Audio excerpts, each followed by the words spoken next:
10 नम्बरमा छ integration of 1 divided by x को power 4 minus 1 dx which is equals to हामीले के लेख्न मिल्छ 1 डिवाइडेड बाई x को पावर 4 x स्क्वायर को पावर स्क्वायर minus 1 को square dx which is equals to integration of 1 divided by a square minus b square भनेको a plus b into a minus b x square plus 1 times x square minus 1 हुने भयो dx equals again 1 divided by x square plus 1 त as it is बस्छ फेरि यो a square minus b square हुने भयो भनेको x plus 1 times x minus 1 dx अब हामी के गर्छौं let 1 divided by x square plus 1 times x plus 1 times x minus 1 equals to के हुन्छ a by x plus 1 plus b by x minus 1 plus यो त क्वाड्रेटिक फर्म भयो भने cx plus d हुने भयो divided by x square plus 1 LCM लिँदा के हुने भयो x plus 1 times x minus 1 times x square plus 1 a को मल्टिपलमा के गयो x minus 1 times x square plus 1 plus b को मल्टिपलमा के गयो x plus 1 times x square plus 1 plus cx plus d cx plus d को मल्टिपलमा के गयो त x square minus 1 गयो denominator same cancel out therefore 1 equals to के हुने भयो त a times x minus 1 times x square plus 1 plus b times x plus 1 times x square plus 1 plus cx plus d times x plus 1 times x minus 1 अब next के गर्छौं abc को value abcd को value निकाल्नु छ हामीलाई so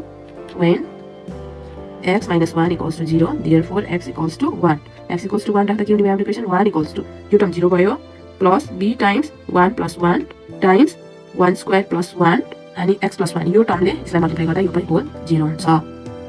therefore 1 equals to कति हुने रहेछ त यहाँ 2 यहाँ 2 4 4b हुने रहेछ therefore b equals to 1 by 4 हुने भयो अगेन के गर्नु पर्यो when अब x plus 1 यो टर्मलाई 0 गरौँ x plus 1 equals to 0 therefore x equals to minus 1 अनि हाम्रो इक्वेसन 1 equals to के हुन्छ a times minus 1 times minus 1 को whole square plus 1 1 equals to कति हुने भयो यो minus 2 यो 1 plus 1 भनेको 2 हुने भयो minus 4a therefore a equals to minus 1 by 4 root अब कति राख्नु पर्यो x equals to 0 यो टर्मलाई 0 c लाई 0 गर्न खोजेको 0 गर्दाखेरि हाम्रो इक्वेसन के हुने भयो 1 equals to a times minus 1 times 0 plus 1 plus b times 0 plus 1 times 0 plus 1 plus cx plus d भनेको cx त 0 भइहाल्यो plus d times के भयो x को भ्यालु 0 छ भनेपछि 0 plus 1 times 0 minus 1 भनेको 1 equals to minus a यो कति भयो plus b अनि यो कति हुने भयो 1 minus 1 minus d 1 equals to a को भ्यालु कति छ minus 1 by 4 minus minus plus भयो 1 by 4 plus b भनेको कति छ 1 by 4 minus d therefore d equals to कति हुने रहेछ 1 minus 1 by 4 minus 1 by 4 equals to 4 LCM 4 minus 1 minus 1 divided by 4 4 minus 2 भनेको 2 divided by 4 that is 1 by 2 अनि यो माइनसमा छ त्यही भएर यहाँ पनि माइनस आउनु पर्यो अब c को भ्यालु निकाल्नु पर्यो पुट x equals to 2 गरौँ therefore हाम्रो इक्वेसन 1 equals to के हुने भयो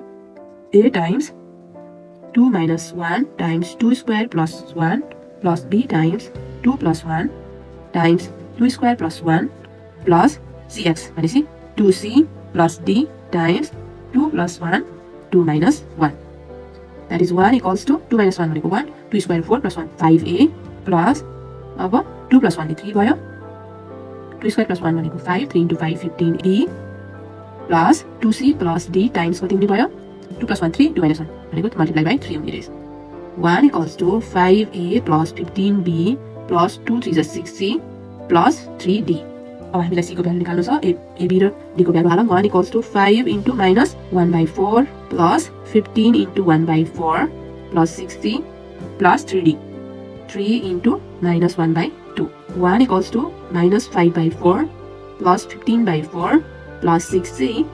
minus 3 by 2 therefore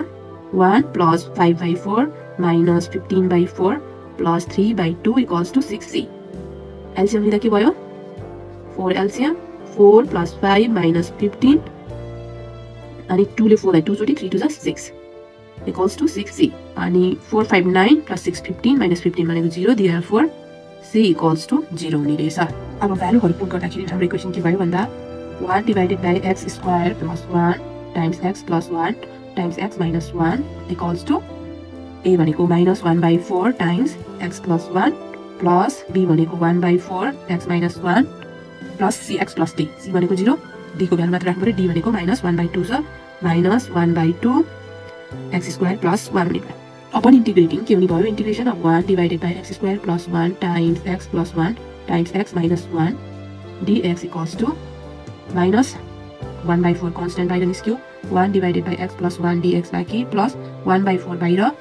dx divided by x - 1 -1/2 बाहिर निस्क्यो, remaining dx divided by x² + 1 which is equals to -1/4 as it is, यो log x + 1 भयो, प्लस 1/4 एज इट इज, यो log x - 1 भयो, -1/2 एज इट इज, यो भनेको x² + a² को formula number, that is 1/a भनेको 1 छ, tan inverse x/a plus c हुने भयो, which is equals to 1/4 common, remaining के बस्यो? log x - 1 minus log x + 1 भयो, यतापट्टि -1/2 tan inverse x plus c। अब यो log a minus log b को फर्मुलामा गयो, which is equals to के हुने भयो? 1/4, यो भनेको log a minus log b भनेको log x - 1 divided by log of x + 1 हुने भयो, -1/2 tan inverse x plus c।